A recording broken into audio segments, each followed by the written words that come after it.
What is up, everyone? All right, we are live, but we're not just live. We got ourselves a very special guest.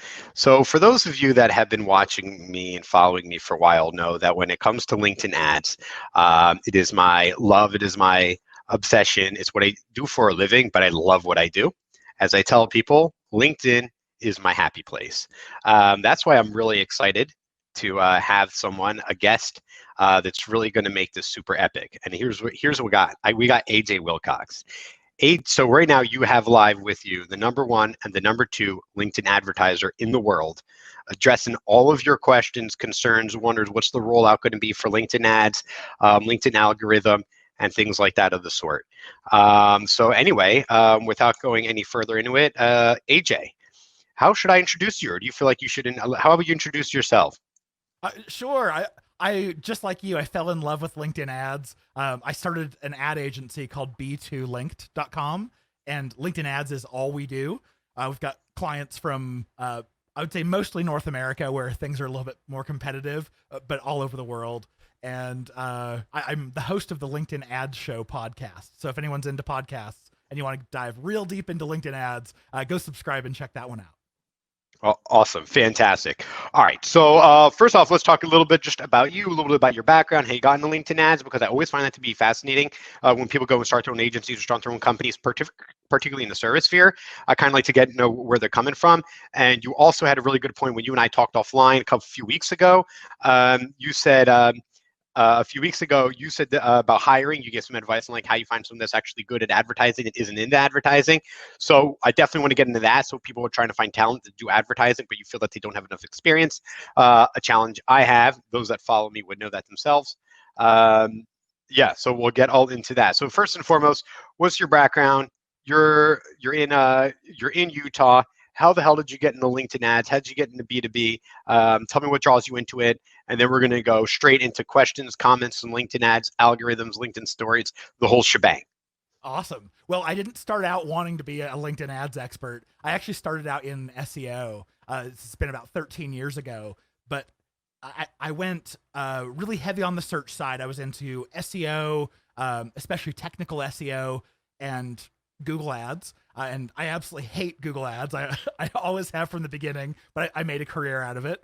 And then I went into a B2B SaaS company as the digital marketing manager. And on my very first day, I'm talking to my CMO, my new boss, and I lay out all of my digital marketing strategies that I'm going to start implementing. And I remember her saying, okay, all that sounds great. Go ahead and execute it. But just so you know, we started a pilot 2 weeks ago with LinkedIn ads. So see what you can do. And I really jumped into the platform just out of not wanting to look like an idiot to my new boss. And That's a good reason. yeah, exactly. Within about 2 weeks, I had a sales guy came up and introduce himself. And he said, hey, AJ, just so you know, we are fighting over your leads over here. Keep it up. So I logged into the CRM and I'm like, what leads is he talking about? And of course, every single one was sourced from LinkedIn, LinkedIn ads specifically. And I was like, well, that's not the only channel I'm running, but if it's producing such good results, I'm going to keep investing. And eventually, within the next 2.5 years, I took that to become LinkedIn's largest spending account in the world. And after running that for 2.5 years, I went, okay, there's got to be more companies than just this one that would slay it on LinkedIn ads. And so that's when I started B2Linked. And we actually just turned 6 years old this last week. Awesome. Congratulations. Who was that company? Can you share?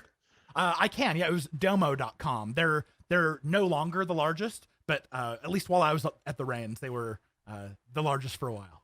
Yeah, that's one of the fun things. So like when you're in on it early. So when I got into LinkedIn ads, first off, I was the first one in Israel to advertise on LinkedIn, and then when LinkedIn Stories rolled out in beta on April 1st, 2017, I want to say, I went all in on stories for myself, just doing like Google ads and the little LinkedIn ads and all that. There weren't even like real lead gen forms or things then. It was like nothing. And I mean, I was getting leads and then I was calling them and I was booking like enterprise clients. And, I practice what I preach. I spent a lot on LinkedIn ads. And it's amazing when you're early on and you're like, and LinkedIn was like, wow, this guy Yoel's like managing like all of the huge accounts in EMEA. And I was like now, like these clients like are nothing because now these big enterprises, join like 3 years later, just throwing $100,000 a month, no big deal, into LinkedIn ads. But it was just like It's funny how times changed. Totally. Very, very cool. All right. So for those, you got the top 2 LinkedIn advertisers. This is going to be epic. Jonathan Posner says, "Hey, gentlemen, how are you?" I think that answers our question. We're full of energy. AJ Wilcox is kind of like my match when it comes to energy. In fact, I was like, it's like a mirror, and I'm like, wait a minute, is that what I sound like? I was like, wait, is that good or bad? I don't even know. So it's like, I love it. And for those that are wondering, AJ Wilcox is a dancer, so he's practicing right now. If you see him moving, he's actually on a treadmill, right? You're on your treadmill? Yeah, I paused the treadmill just so. Oh, you paused. I was gonna say, what Yeah. happened to your dance moves? It looks like he was like doing a little R&B. All right, cool. All right, let's go in order. All right, Josef Newton, curious, what do you both think about LinkedIn stories and ad inventory and around that? You first, buddy, because you have more experience with stories because it's not rolled out in Israel just yet. Cool. So, LinkedIn stories, I'm seeing a lot of people talking about why is LinkedIn developing stories when they should have been developing other real table stakes, like being able to change your time zone and importing offline conversions, things like that. But I'm actually really excited about them because it's new ad inventory. For the past like 6 months, I've been asking LinkedIn every time I talk to them, like, "Hey, is it new ad inventory? Is it a new auction?" And no one could tell me, or maybe they didn't want to tell me. But now that stories are out, I can tell it's different inventory, just like on Instagram. And I don't know quite what is going to perform well in an in a LinkedIn story as an ad. But man, I'm excited for any new ad unit where we can bid the minimum and probably still spend tons of budget. Right. You mean first mover advantage. You're not advertising on LinkedIn stories yet? No, I'm not actually. It's an option. Yeah. It says like in beta, you like show for not for lead gen, but if you're not doing lead gen forms, you can't. But for those those ads that you can show LinkedIn Audience Network, you can also add for some stories. I know most of my clients have them, not all of them. So maybe you might not have that yet, or I don't know what the thresholds are. But if for those that aren't, you can in stories. I haven't interacted with any ads just yet. Go ahead. Well, I think my biggest question is going to be like, what is going to be a good story ad? Like, I don't even know what to tell a client to put into it because, quite honestly, I've never even used stories as a consumer. Like, I'm not on Instagram and Facebook or Snapchat. So, I mean, do you or does anyone have ideas like what kind of makeup would be a good promotional story? Oh, I mean, literally. Well, okay. So I think the key to this is document, don't create, and that's the difference between stories and posts. So like, if you're doing your like monthly reporting, kind of like go through that, talk about some monthly reporting, something, anything way to kind of document what you're doing. Because before the pandemic, a lot of people were like, so I go to a lot of networking events, and they're like, yo, you're always at events. When do you like do work? And I'm like, I go to an event like once every 2 weeks. I just market the hell out of me being outside of my office. So you think I'm always there. And then people will tag me and take photos, and I might use that for a couple of days of content or something. So people think I'm like out all the time, but really I'm not. And I actually get to demonstrate me working on accounts, showing like the CPLs while trying to like block out client logos and all that, kind of show some work that we're doing. So I mean, there's really a lot of things that you can do, some ideas that you had, some brainstorms, you just got off a strategy call with the client and you or someone else contributed something worthwhile. Maybe that's something that can be applied to many other people. So you can share these in short stories. So I mean, that's how I plan on doing it. We're also, my team will be instructed to also put up stories there. I'm already trying to force them to post on LinkedIn every day. But 1 day a week to do when it's on the business page, everyone's gonna have 1 day a week. You would have to put 2 stories a day, once a week. So that's kind of like, so we're really trying to go all in. We're a LinkedIn first agency, just like yours is. So so we're really all in, going in on that. All right, I think there's stories and inventory around that. Okay, cool. Anything else you want to add about stories? One question I've got for anyone who has tried this out: what does the floor bid look like? And I'm curious. They don't tell you because what they're doing is they're rolling it into your cost per click, and the bid isn't any less. It's not, because it's in the same campaign. So what happens is it's not like you make a unique campaign like text ads. It's like, like you check off LinkedIn Audience Network. Do you know what I'm talking about? Yep. So you can have a check off like show in LinkedIn ad story beta. That's what it says right now. Crap. So we probably can't. We can't target stories only then, or at least not yet. I mean, it's not like Facebook ads where it kind of lets you, I think it makes you at least choose like some or something to try to show ads elsewhere, but it's not there. I mean, you can't even choose like mobile or desktop only. You can have mobile desktop preference. Do you know what I'm Yeah. talking about? Yep. We're just like, what does that mean? Yeah. Yeah. And I I've remember when they done explained it to me.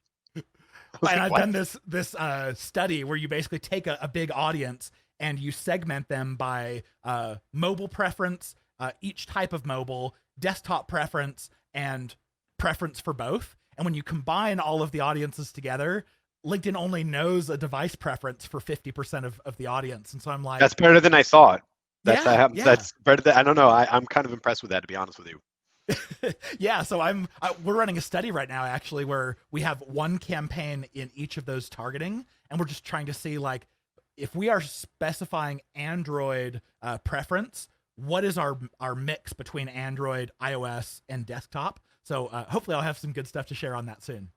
Awesome, fantastic. Jonathan Posner asks, "How does LinkedIn work for us?" I didn't mean ads. Jonathan Posner, if you want to give a more add more meat to your question, we'd be happy to answer it. Moises says, "Wow, all right, you got a Lindsay. I would love to hear more about conversion actions and benchmarks."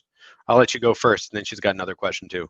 Yeah, sure. So benchmarking is, as I'm sure the reason why you're asking the question, is super important because if you're just advertising on the network and you don't know what's good and what's bad, you don't know where to concentrate your efforts.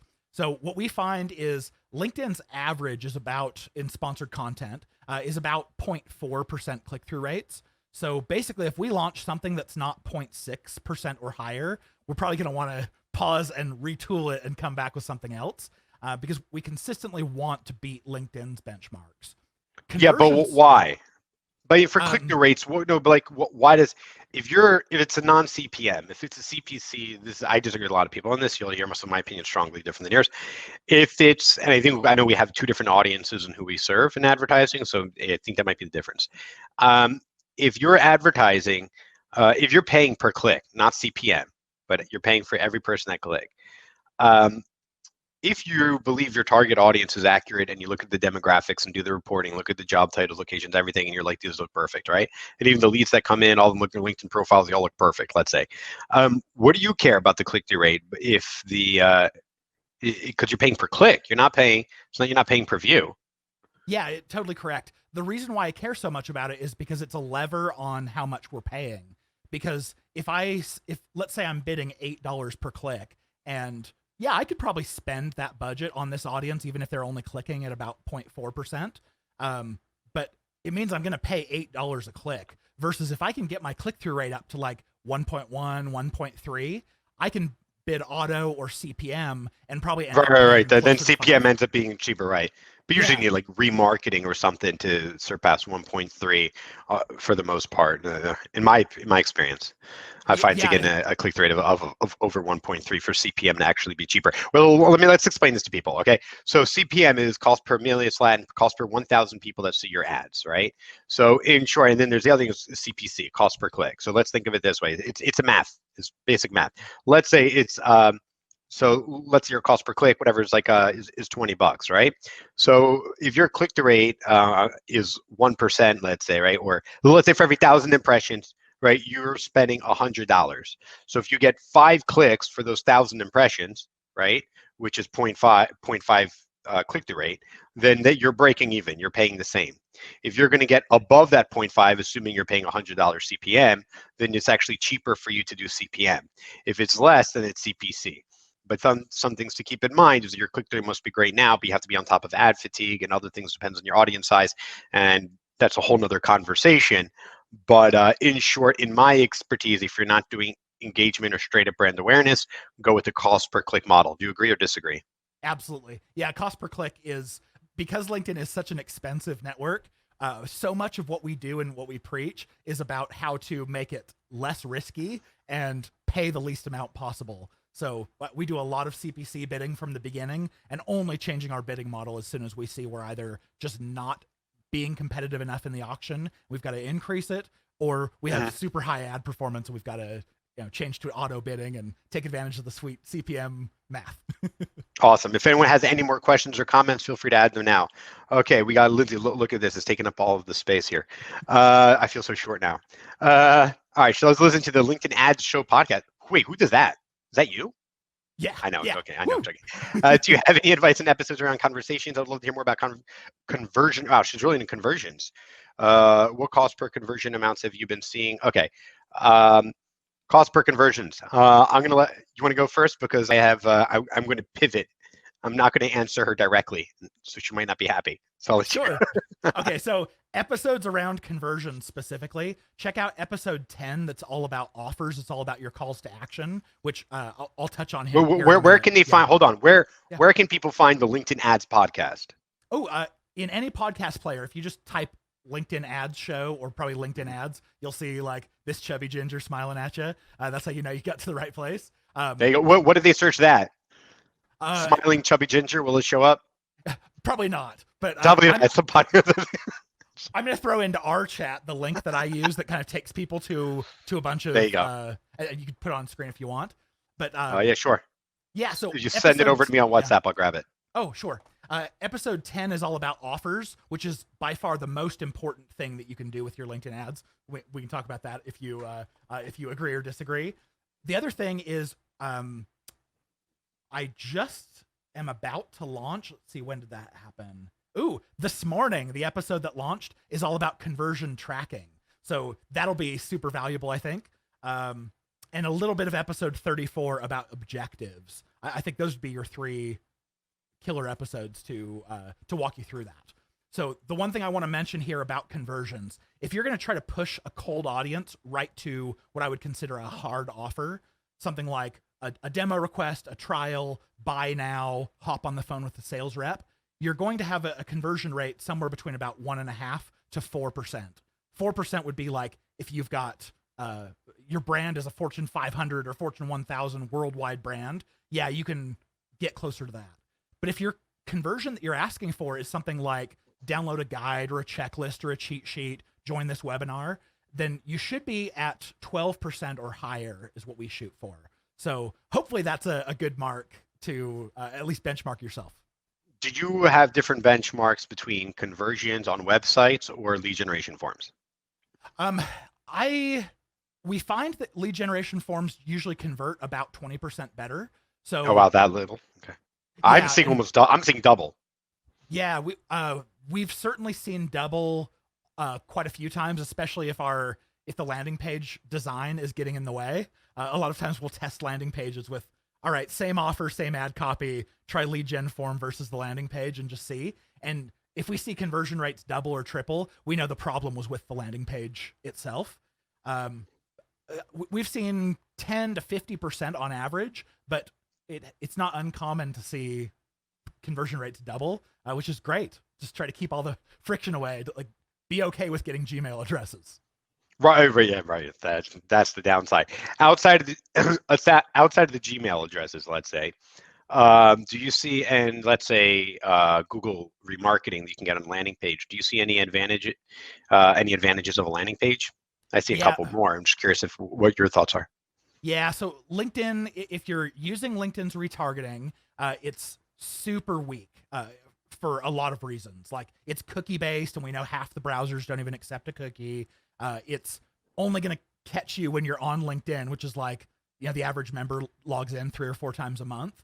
And it's still pretty expensive. So I look at LinkedIn's retargeting and go, unless it's event-based retargeting, like, I'm not okay with a 50% get them into my pool rate. But if I can get them to a landing page, I can then get the right people from LinkedIn. I know they're ultra qualified. Then I can retarget them with my Facebook custom audiences and my Google remarketing and get them across the entire GDN. And I think that's the ticket. Right. So I think that's one of the tickets, but I know, so the companies most of our clients that we work with, they're large, they're tech companies, mostly cybersecurity, but they're startups, so they don't have any of that global reach, right? And now that lead generation forms, you can remarket opens. In particular, I'm actually finding lead generation forms being much better. I know that the cooking, obviously, the being able to do cross-platform, that is a huge advantage of bringing them to your website, to owning that. Also, another small is you get to add more information, but I think sometimes adding more information on the landing page, just like on the landing page, you try to remove the header and everything, so the focus for them to fill out the form. I actually think that's one of the advantages of the form is that you're more likely to fill it out, one, because it's automatically filled out and it's accurate. There's no mistakes. They're not going to mislead you. They're not just going to try to get the white paper and not leave their information. But also, it's so easy. You don't get distracted because you got a description and a headline in the description. So I think there's a lot of great value there. Yeah, the minimum audience sizes are tough to work with. It's like if you're going to retarget on LinkedIn or Google, you've got to get over that minimum threshold of 300 people to your landing page. Oh, don't get me started. Yeah, which is why you can't. Which is why you like we do remarketing on like the website, and for bigger companies, by bigger I mean bigger in traffic, on the blogs and the resources page. Yeah. If we try to go for a because that's they're more interest. If we try to go more narrow than that, we have a couple of clients that are exceptions. I mean, you're just not going to hit that 300 minimum that's associated with a LinkedIn profile, which is like what, like 1,000 hits is like maybe 300. Right. I don't know if I'm being generous or not. I don't even know. I know for email for contact matches. Okay. Facebook, I think only has a minimum for an audience size of like 20. So at the very least, get Facebook in there and just retarget the crap out of anyone who. You want to see how fast I can slay a dragon? Yes. No. The answer is no. I think this might be the most unanimous thing of you can get like a million opinions in. In short, LinkedIn ads, not cheap, expensive per click. Why on earth would you say, hey, you're awesome targeting that I'm paying so much money for, which is worth it. Now take our money, but give me shitty targeting. Yeah, so I exactly. think, I there's like this one thing I think everyone can agree on. Andrew Tull asked, does the LinkedIn leads create a date time found in the notification sending indicate the exact time the lead entered their info, or does it factor in LinkedIn recorded the lead? Okay, this is great. You're talking about downloading, he's talking about downloading leads, and you go to lead generation forms, and then if you find the form, you download all your leads, and then it says create a date and time. That is the time they filled it out. Note that is London time. So that's something you should know. Quick tip, maybe people don't know that. They don't tell you that. I was just like, what's with these hours? Like it's not their local time in America. It's not my local time in Israel. It's not the client, the person filling out the time that was in Cali. What was the deal? So so there's your answer. Let me know if you have more questions. Lindsay asks, do you suggest a separate campaign group for every category, or having all these categories under one campaign group as separate campaigns? Also, what's up with default cam? Oh my God. Default cam. Do you want to vent on that? Because I'm sure you're just frustrated that you can't even pause it. Yeah. Go ahead. So Go ahead, vent. I'm a little worried that a LinkedIn employee may be watching the live stream, so I hope I'm not ruining. Tell them. Oh, are you kidding? I know they are watching. This is your chance to let them know. Because if not, you're just another annoying email. Oh man. Okay, so campaign groups was LinkedIn's response to ad groups and ad sets from Facebook and Google. The problem is they implemented it totally wrong and then absolutely abandoned it. They had someone on the product team who made it their mission to push campaign groups out, and then as soon as they got it launched, it was super buggy. Then they took another job and left the company. So it's essentially abandoned. LinkedIn has to support it, and I mean, wait, hold on, wait. LinkedIn has to support the default campaign group?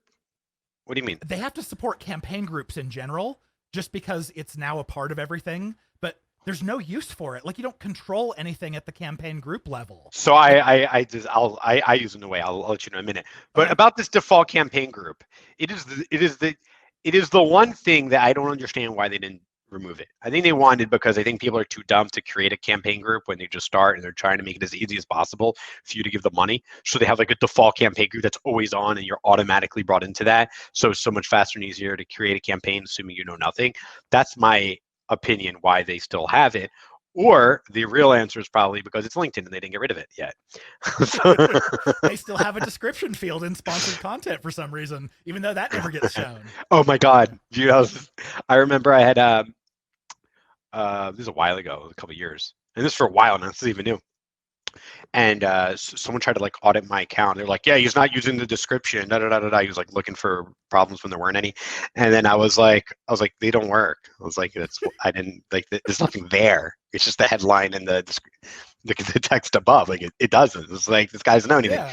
Show me But a screenshot where this is actually showing up. go ahead, show me. But it used to a few years ago, like 5 years ago, it did. But they stopped it. But I don't know why they didn't remove it. There are people like editing a description that won't even show up. Yeah.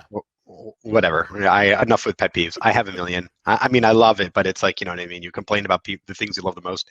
And then, wait, she had some other good, okay, campaign groups. All right, so here's how, okay, well, actually, okay, it's connected. I'll answer the campaign group, but then I'll answer, Lindsay, your question specifically by category, vertical, or industry. So for example, I set up campaign groups as following, generally speaking. This is about like 2/3 of our clients. We have, first off, we don't use a campaign group because we can pause it. I don't like it, and they should get rid of it. And if they ever do, or whatever, I don't know what. But I don't use a campaign group. I make a new campaign group. My following campaign groups are like this. I have lead generation form gated content. So all of our gated content that are lead generation forms go in there. And the reason why I do this, by the way, is easy reporting and easy navigation. Okay. So lead generation form, right? Then I have lead generation form demos, or RFI, call them request for information. It could be free trial, whatever. And then we have events and webinars. These are all things that have an end date. Right? So like something that takes on a date and has an end date. And then we have blogs and PR campaign group, all of their blogs, any PR that also, blogs and engagement and PR. Videos, engagement, very top funnel, things like that they want to show. And those are our main, then we have emails and conversation ads, and then we make more depending on landing page. So those we definitely use. And the reason why we use them is because we want to be able to compare the data. So when you're looking at click-through rates, let's say for someone asking or an in-mail, right, or versus a lead generation form, or right, the different things, or for an event, they're not apples to oranges. You're not looking for that. So therefore, you can see how things are doing on the top level. So our clients might say, for downloaded gated content, we want to pay, let's say, $80 a download, right? Let's just hypothetically, right? And then, but if someone wants to get a demo, we're willing to pay $450. So instead of having them in the same campaign on the top level at the campaign groups, I can see and say, okay, we're hitting our KPIs on this campaign group. We're hitting our for gated. We're hitting on here. For engagement focused campaigns, we're hitting it on there. So that's how I divide it.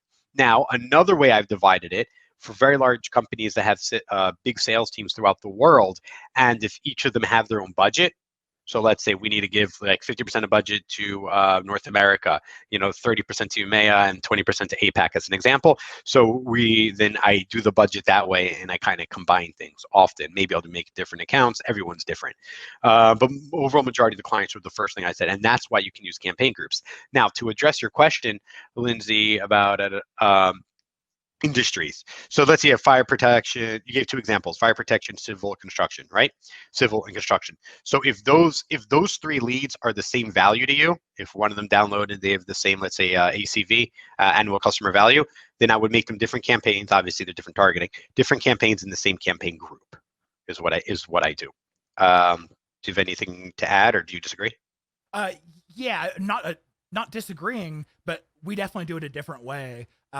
Just because if I have two identical targets in different campaigns or in campaign groups, then I know that I'm cannibalizing. I'm not bidding against myself, but I know that those audiences are cannibalizing each other. And it gets really annoying to have to click up 2 levels and then down 2 levels to get into a new. Oh my God, yeah. Jordan! I have like a million tabs. I never click on anything without opening a new tab, because you have to. If you're like in one, like you're making ads, and then you want to like, oh wait, let me go see the audience or see whatever you want to go, like just cross compare or get some ideas, or copy text from one campaign, from one ad. You might be doing a lead generation form, then you're doing to a landing page, and it's literally like 8 clicks. Oh yeah. So like my default is control click, right? Open new tab. Yeah. When LinkedIn was rolling out their new version of Campaign Manager, the current version we have, they were asking for feedback, and I went, please, whatever you do, change all of the links to HTML so I can control click, because like everything you have here is JavaScript, and I can't open things in new windows, and I'm forced to like stay within one window of your platform, it's garbage. But anyway, just as a descending idea on the campaign groups, we try to keep everything within a single campaign group. Every campaign represents its own unique audience, and they shouldn't cross over much. And we just are really insanely anal on how we name our campaigns. We name with the ad format, the objective, whether it's lead form or not, information about the targeting we have in it. Right. And that way, for reporting, if we want to look at just how our lead gen forms are doing, we just in the search type LGF and get to see it all. So exactly. So I do that too. We'll do like IGF dash if it's remarketing, REM or ABM or whatever. That right, exactly that. You know what else I do? I've added, which is a huge tip, by the way. It's such a simple thing that will make all the difference. If you do serious changes in your target audience, then unfortunately, unlike Google Analytics, you can't like make a note like we made a change on this date. So I changed the campaign name in the end, parentheses, updated UPD and the date. So it's been today, like 2021-020, right? Which is a cool date today, by the way. 10/20/2020. Anyway, but just noticing this. Anyway, so that's what I'm thinking. All right, Kaj, what's up? That's a cool name. Does LinkedIn count a conversion on the day that you clicked on the ad or the day that he converted? Oh, converted. Nice and easy here. The problem is if you're using web conversions, your web conversions window, I think, is like 7 days by default. And a lot of times people will open something in a tab and come back to it later. A lot of times people will just convert, even an hour or two after they've clicked an ad. And what makes it even worse is LinkedIn takes a while to process them. So even if someone clicks the ad, immediately converts, LinkedIn's probably not going to show that campaign had a conversion for like 3 to 6 hours. So I find the lead gen forms to be faster. Yes, lead gen forms happen immediately, which is immediately because it's on LinkedIn, which is one of the advantages. It's also that you don't have a loading problem. All right, sweet. Next question, Daniel Stroh. What's up, Daniel? How deeply do you segment based on country? Much of the time people lump based on continent.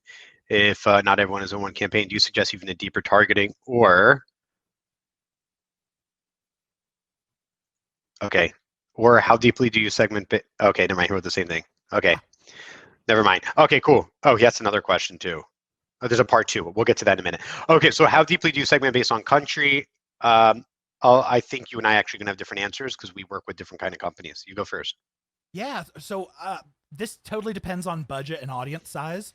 If I have a 5K budget, like, sorry, I'm not gonna segment much deeper than just like all of US or all of North America. And I may even decide to segment by like, hey, here's just East Coast of the US or here's just West Coast, because you're spending that kind of money, you might as well be really in touch with who it is you're going after. But if you're spending a massive budget, like we've got a client spending multiple 6 figures a month, when you do that, absolutely break it down by individual city if you want to. That data is gold. Right. You can, by the way, you can see this data. You won't be able to see it in the dashboard in like your account, but you can see it by checking off that campaign, clicking demographics, and then the drop down, change it from job function to city or region, and then you'll be able to see it there. But I do not, unless you have huge budgets, I do not recommend segmenting by country. When I do, it's only like East Coast, West Coast, North America. I've done on a couple times. Other than that, I mean, I would rather use that, but because you don't want to segment and cut up the budget too much. When I'd much rather cut up and test new targeting and things like that. So there's a million ways I would cut it before that, even though I don't recommend that. And so if you got unlimited budgets, yes. But in general, I don't see, I wouldn't. And there's a part 2 somewhere here. Do you actually prefer to lump in audiences that will hopefully bring down the cost per clicks like Facebook? Okay, go ahead, man. You look pretty passionate about this one. Yeah. So on LinkedIn, because the costs are so high, I do not target anyone who isn't a perfect fit. Thank you. That's what I was going to say. What do you mean lump? First off, Facebook, no. So in general, it's my opinion on B2B targeting. I have a strong opinion that with any dollar on Facebook can be spent better on LinkedIn or Google. That's my general opinion. And even Quora, but yeah.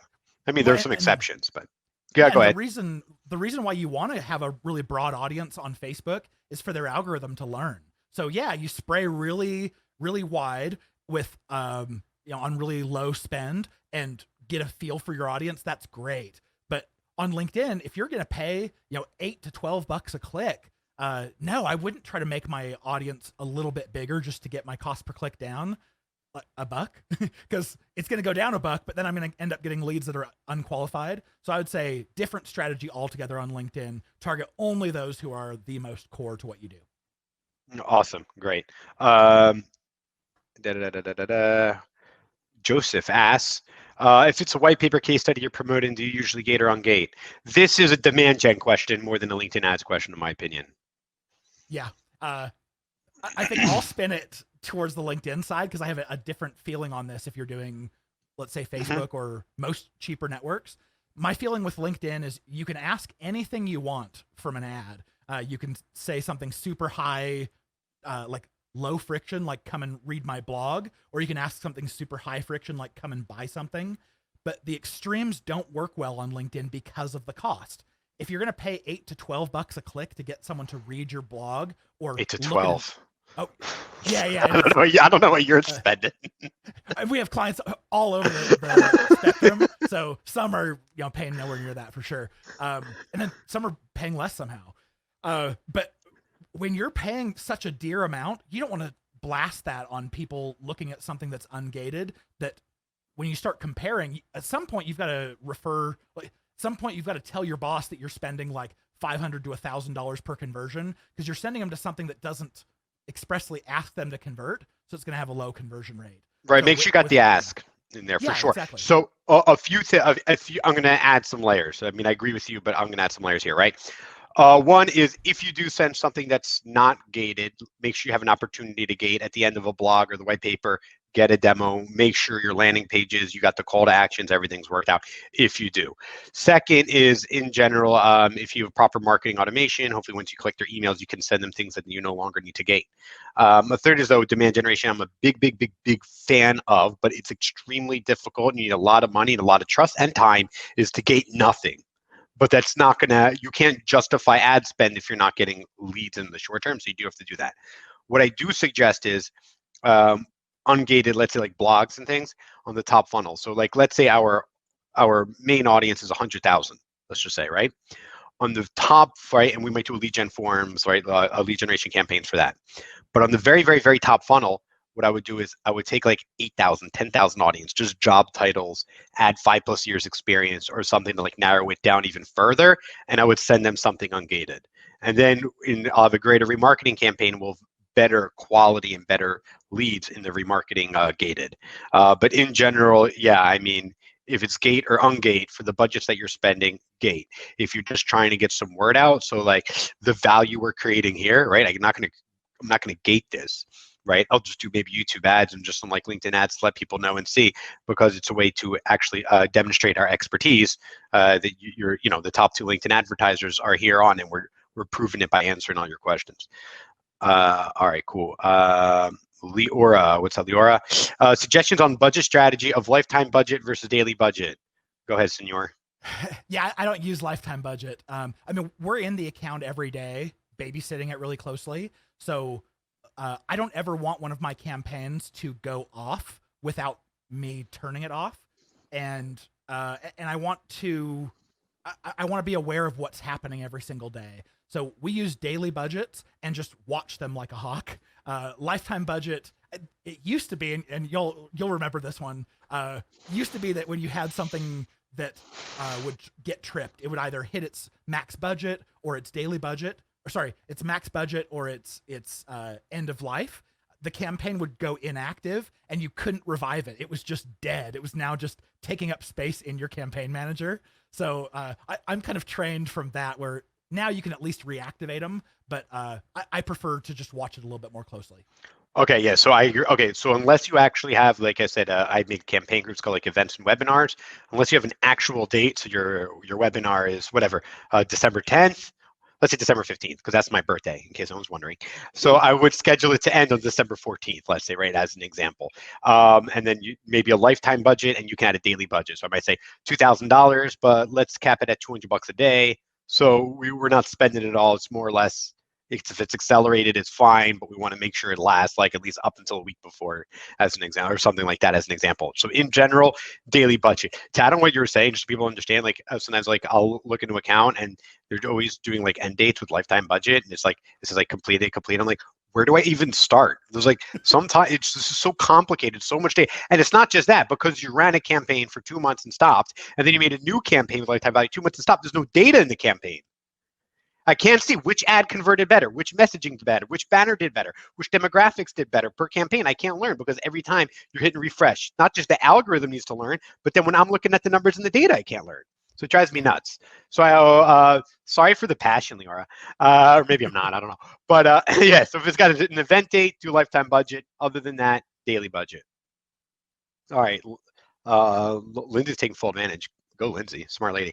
Can you copy campaigns over if you're trying to rearrange campaign groups and campaigns?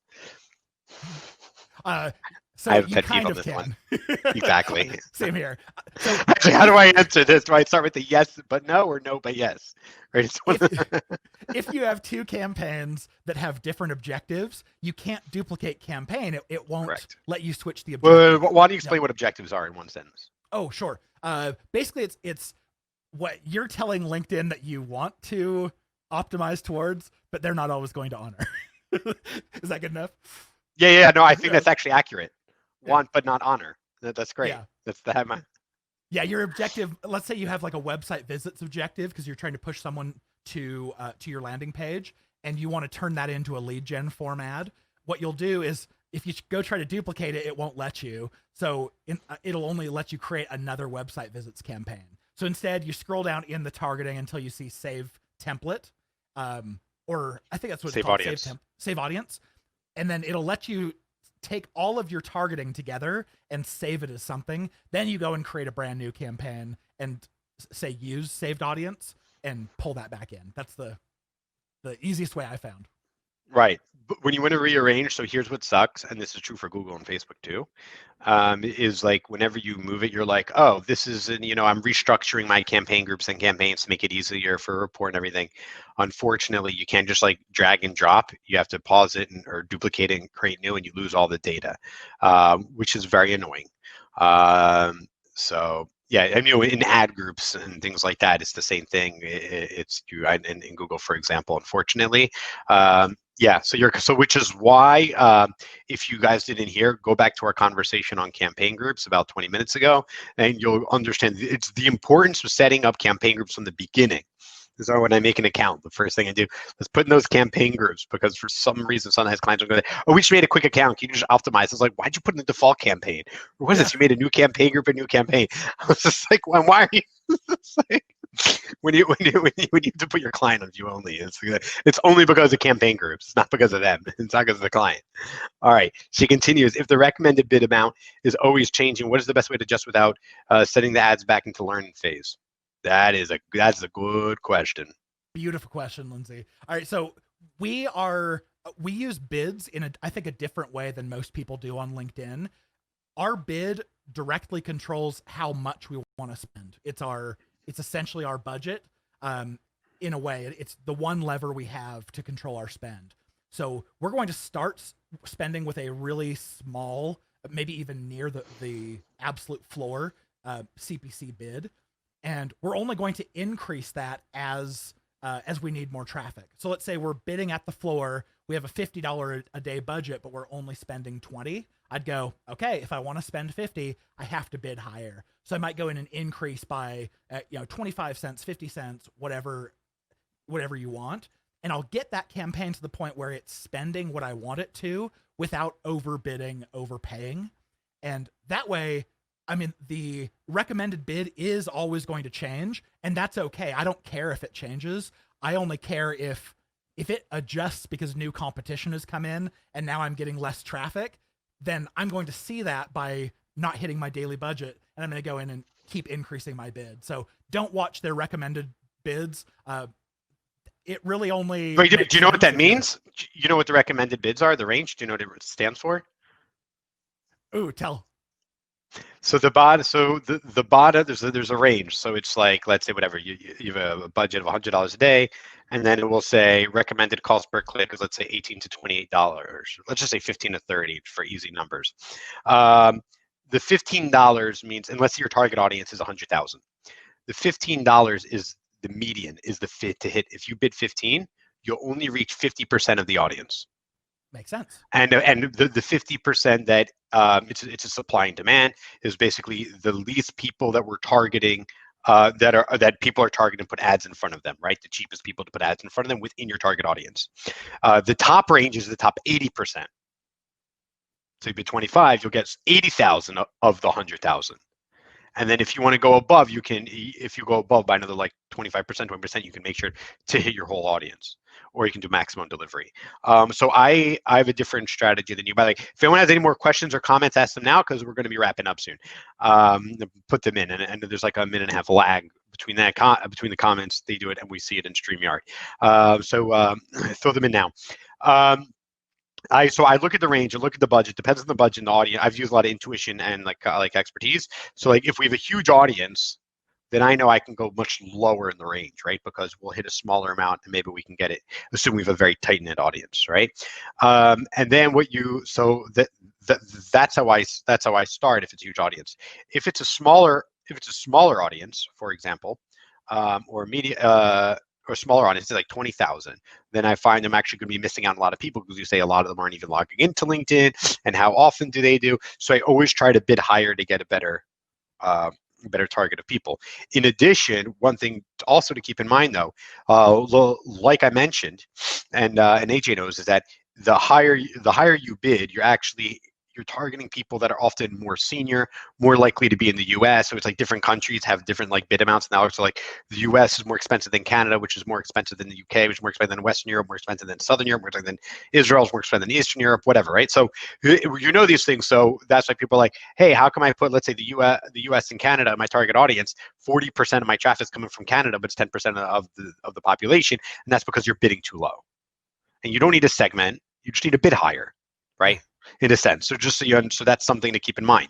When you do optimization based on based on what people see. So let's say if you're bidding $10 and then you're looking at the job titles, and so you start removing job titles that LinkedIn thinks you want, but you don't want, because LinkedIn's job titles match isn't perfect, to be mild. But then let's say you're increasing bids to, let's say, $20 a click, you're going to hit more senior job titles. So make sure you then again go and do the job title review again after you let it run at a higher bid for a week, to exclude more job titles that might not be relevant. Even more so when you bid higher, because you're paying more per click. I know I answered more than your question there. Look at this. One thing I'll mention is, you're pulling something up. We had the same assumption that if we are bidding low, then we're essentially hitting the crappiest types of people in that audience, and we probably have to bid higher to get more competitive people. We spent about $3 million on a study for an advertising client. It wasn't just for the study, it was just advertising, but then we used the data.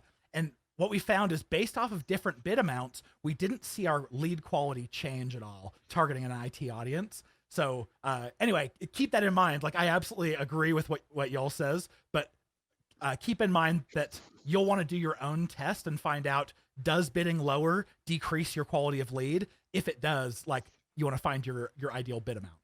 Right. So this person's first name is actually LinkedIn. How funny is that? Woo! Last name user. Just kidding. Okay. You were born for it, LinkedIn. Yeah, right.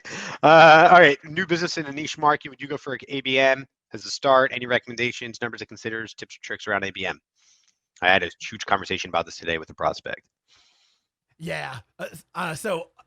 Sorry, I don't mean to take every first stab at questions, but No. I mean, I read it, so it's like weird. It's like, hey, I'm reading a question, Mr. Person with me. Now let me answer it, and you just watch me. It's how you can read the next question, and then I'll answer for it. All right. Okay.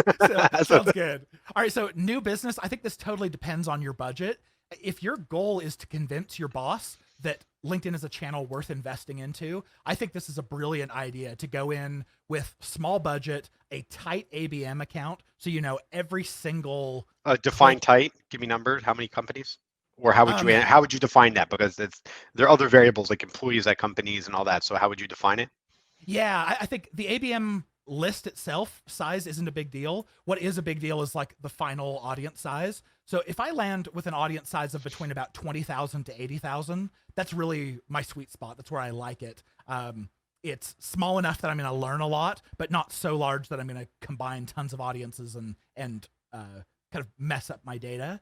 So if you're wanting to spend just a very little amount, yeah, go after just the companies that every single lead would be absolute gold to your company, and then grow it from there. But let's say you max out that ABM list. You've targeted all the correct roles. You're bidding, let's say, middle of the line. You're getting conversions.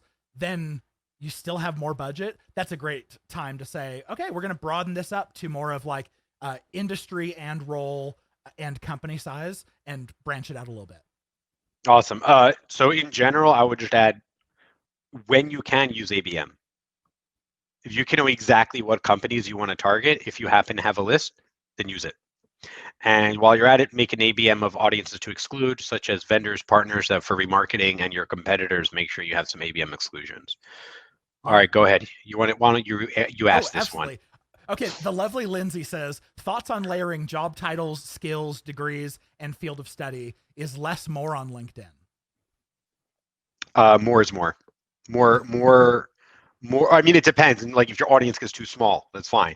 But first, I go wide, see how big the audience is. So let's say we did ABM, wait for it to populate, wait a day, 2 days. Go as wide as I can, and then start to narrow it. So first I would just check out like job functions and seniorities, and that if it's still with skills. If it's still too wide, then I would do job titles. Still too wide, skills. Still too wide, interest. Still too wide, years experience. Still too wide, groups. More or less, that's how I do not do. I mean, I know you and I have different kind of clients. I do not do degrees or fields of study. I studied finance. I'm doing marketing. So I'm just saying, college is useless. Just gonna throw that in there. But yeah, don't go to college. So that's my that's how I would answer it. So yeah, and I agree for the most part. I won't ever add a targeting option on unless it fundamentally changes that audience to help the lead quality to me. I would much rather, if I have a large audience, I would much rather cut it by something like a seniority or a geography or something that's going to help me differentiate between two audiences and learn the difference between the two. That's a great point. Right, that's another idea. Right, and so that's a really great point. That's another good point. So there's two. So you can either continue to go more narrow, or budget permitting, you can take that audience and split it. So you might want to do seniors, and then you might want to do manager directors, and then another one, for example, right? Just to split the audience. That's a really great point. Or in one, you can do these people that add the skills, and then the other one have it exclude the skill. And that's also interesting, because I've had some weird luck. You thought including the skill might be better quality. It's not everything's what you think. Let me go on a limb here, actually, because this is this thing that comes up a lot in calls. There are two main there are two targeting things that you need to be careful use for narrowing, but note that it could be very limiting. And the two that, in my opinion, are skills and groups. The reason is let's say wherever you work today, and you add your skills and you add what groups you're in, that's relevant to it, right? Let's say you're in cybersecurity, so you might put cybersecurity, penetrating testing, whatever, all of these things, or I'm in the cybersecurity groups. Now, great, okay, I worked there for a few years. Now I'm going to go move to an autonomous driving or big data company, doing the same thing at a tech company. If you're targeting those skills, thinking as if I'm at a cybersecurity company, but I'm no longer, those skills, people don't remove skills in groups. So when you change your job title, which is your job, also your job function, and then the company you work at, and the company industry, and the company size. All of that comes with the targeting. But what people don't update, they don't remove skills, they don't remove groups that are no longer relevant. And especially because there's no reason to. No one's really in groups. Groups are dead, so they're not getting notifications. Don't get notifications from a group I'm no longer in. Let me remove myself, and you don't get anything for skills. So in general, it'd be good to, as a career choice, I would remove all skills that are no longer related. So I mean, I invest in real estate. I used to have real estate as a skill. I moved it. I used to sell life insurance, failed at that. Remove that as a skill, right? I used to finance. It's not related to move that as a skill. Also, so you can keep it focused. You'll see a lot of my finance work. As job experience, I actually scrubbed for my profile, but now we're we're off topic. How would you structure an ABM campaign on LinkedIn? This is a very broad question. But I think we kind of answer these in others. But in short, instead of doing company size and company industry, you can choose the exact companies that you want. You actually lay those on top to make sure that your ABM is accurate, if you want. And then it would do the same thing. I would do job title, skills, and everything that we addressed in the last question. Andrew says, look at this. I'm holding my head up like this. If you were to use the exact A/B test scores across 3 separate campaigns with different audience sizes, and you want to adjust slightly just to ensure that you're spending your budget across all campaigns, do you think it is wise to keep all bids the same, or is it okay to change some and not based on the other audience size? Go ahead. Ooh, yeah, I think you do need to modulate your bids if you follow this strategy. So this is very much what we do. Is we'll run the same A/B test across 3 different campaigns, and what we find is, if you have a small audience, it's going to spend less. And if you have a large audience, it's going to spend more. So set that as the expectation. Like, don't tell your boss, we're going to spend exactly $500 on this test, exactly $500 on that, exactly $500 on that. I think that's a rule for everything, right? Always just...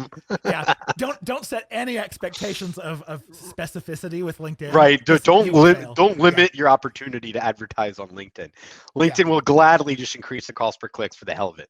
Yeah, exactly. So what I might say is, like, roll all of those ads up to the account level in a simple pivot table, just to like help you measure like which one's performing better, A or B.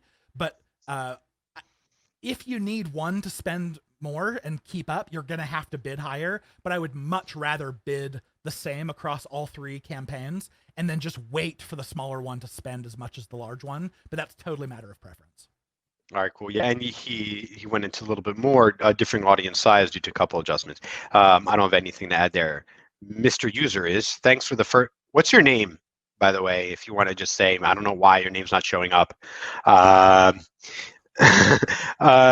for the first answer. What do you recommend for ABM to be prepared within LinkedIn, or upload a list through Excel sheet, create webinar, upload, trust but verify?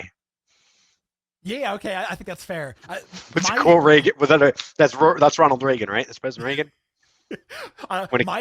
My feeling on this one is, if you have an ABM list that's fewer than 200 companies, yeah, go ahead and upload. But just realize that, like, if you're not uploading, you mean fewer? You mean or greater? I mean, you're not going to manually add fewer. them. Yeah, if I have fewer than 200, I will manually add. It's a lot of work. Really? Yeah, but what you get out of this is you get 100% match rate. That's correct. You do get 100% match rate. So there's an alpha now. You can request access for this, where you can actually, when you upload your ABM and after it's being processed, you can click on it under, you go to account settings, lead generation, not lead generation, for matched audiences, check on the left, uploaded list, find your ABM that you uploaded, and then you can click on it. If you have the alpha, next to it should say blue new. If you're a client of mine and you're watching, ask me, I'll get us access if we don't have it. And then you can actually go through, click on it, and it will show you all of the LinkedIn companies with the link and the company name of the exact one, so you can scroll through it to make sure everything's accurate. Yeah. So that's an alpha. I don't think that's in beta yet. I can get that for my clients, so if anyone's interested, you can let me know. Then that's the way you want to do it. Always upload, and then go and make sure that you have 100% match rate. Correct. What we were doing, and for clients that don't have alpha yet, is what we would do is after a week, we would do a company report and the demographics, and then we would make sure that everything's accurate. And if it's not, we would start to just exclude them. What methods do you use for nurturing leads from LinkedIn? Do you ever retarget on LinkedIn or avoid because of high CPCs? That's actually a great question. It's better the second part in particular. Go ahead. That's 2 questions. I think let's do the first one first, and then let's do the second one. Let's handle it like 2 questions. Yeah. So in general, nurture is something I'm going to do on every channel that I can with a level of confidence. So if I'm sending traffic to a landing page, I know I can retarget that traffic as long as we have large enough traffic sources. I know I can retarget by Google, Facebook, and LinkedIn's web retargeting.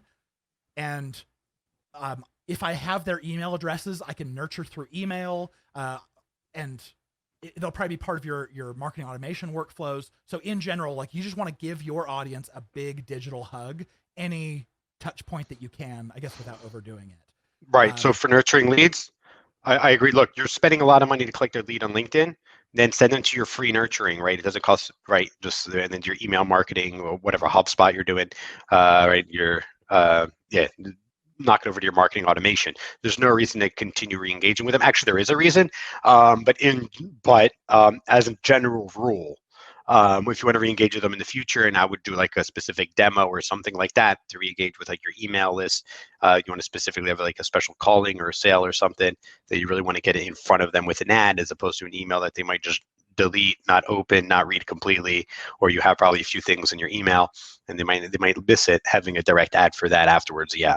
But I wouldn't do full nurturing in LinkedIn. We do sometimes though when not once they're a lead, but let's say we'll do a video, and if you watch 75% of the video, then we'll remarket. Then we know you're interested, and then you've enough that now you know our brand more than you come into our site because you consumed a couple minutes of video, and then we'll remarket in middle funnel, and then try to get you to download something or demo. It depends. Okay, AJ, do you ever retarget on LinkedIn or avoid it because of high cost per click? It's a great question. It is pretty rare when a retargeting audience spends too much. So in general, I would say, yeah, always launch it. It doesn't hurt. And only cut it back, bid it down, shut it off, whatever, if it's too costly on a cost per marketing qualified or cost per sales qualified type of lead. So yeah, it is. It's going to be more expensive, and you don't have many shots at people because they don't spend tons of time on there. But yeah, hit them with whatever you can, and only pair back when you know it doesn't make sense.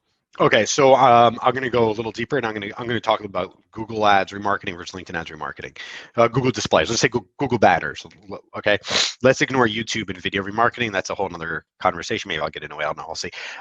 So when as a general rule, remarketing on Google Ads is cheaper. Period. Google banners is cheaper. But on LinkedIn, you can do remarketing, and you can make sure, okay, remarketing, you can do targeting.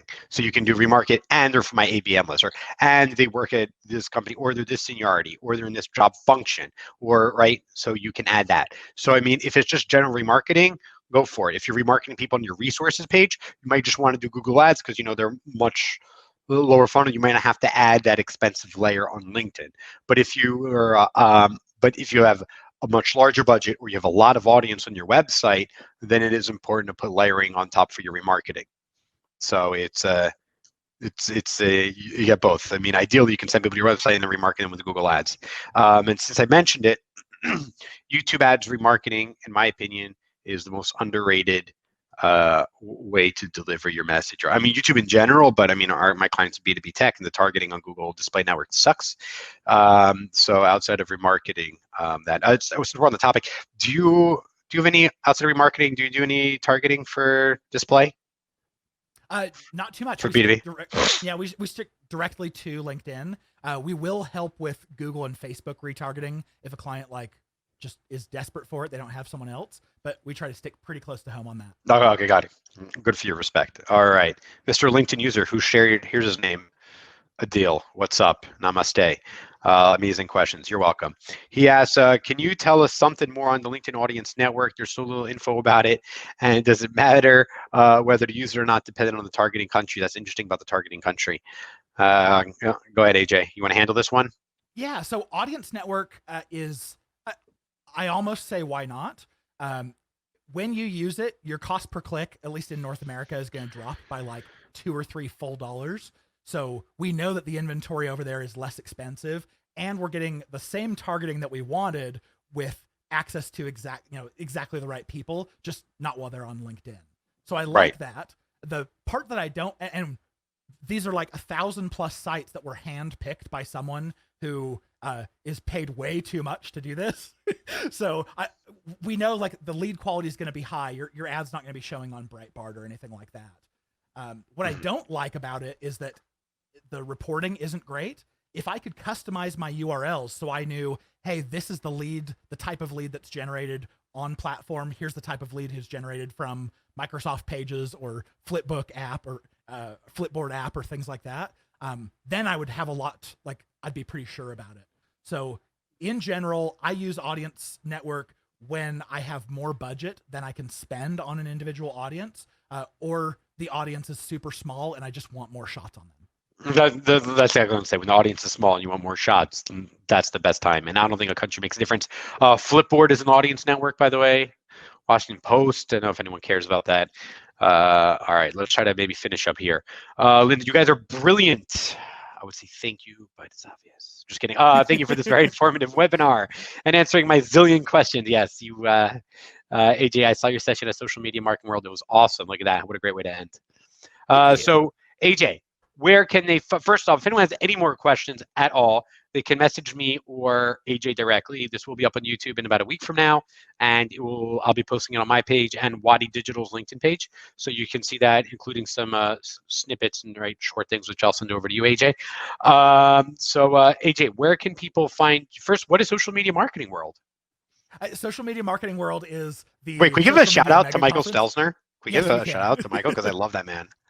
Yeah, Social Media Examiner, the fantastic publication run by the great Michael Stelzner. It's the mega conference for social media that's put on every year in San Diego. It was the only conference I got to speak at before COVID shut everything down. So huge shout out if you're anywhere near or can get to San Diego and hopefully it's actually going to be put on in 2021. But it's definitely worth attending.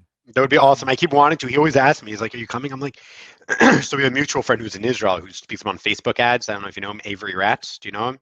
Absolutely. Yeah, so he flies out there and talks. And I'm like, look, like I it's just too long. You're literally 10 hours behind me. You're the furthest time zone from me. Like it's not in the Pacific Ocean. I was like, it's Hawaii, maybe, right? But I was like, I'm not going, I just can't do it, man. I just can't. I mean, he understands. He's cool, but it's an amazing event, and I see it, and Avery tells me about it, so it's really cool. Yeah. So, all right. So, AJ, let's sign off. Before we do, where can people find you? Great. Well, find me on LinkedIn. Just make sure you customize the connection request and be like, I watched your live with Yoel, because I don't accept any requests that I don't know why someone's hitting me up. So make sure you customize. Wait, hold on. Okay, so you're a connection snob. This is such an interesting conversation. I absolutely am. People have such sharp opinions on this, but this is another time. I used to be very snobby, and then I kind of like rolled it back. I'm like, this person's in Israel. I mean, everyone knows each other here, and they're in marketing, and they're in tech, and we have 157 connection requests connected. I was like, oh yeah, I'm gonna accept your connection. I don't like, you know what I mean? That's like, why not? You probably have relevant content and you want to consume my content. Why wouldn't I connect? You know, it's not okay. Okay, AJ, where can people find you? All right, so send me a connection request on LinkedIn that's customized. Let me know you heard us on the show. Listen to the podcast, the LinkedIn Ads Show, and if you go to b2linked.com, our website, if you fill out the form on any of the pages, you'll get to me. So hit me up if you have questions. Awesome. Great. Thanks so much. And if anyone has any more questions for me, feel free to send me a message on LinkedIn, or you can email me, yoel@wadidigital.com, WADI digital.com. Thanks so much for joining us, AJ. And we hope you all enjoy this live stream of the top 2 LinkedIn advertisers in the world. Thanks for all your awesome questions, guys.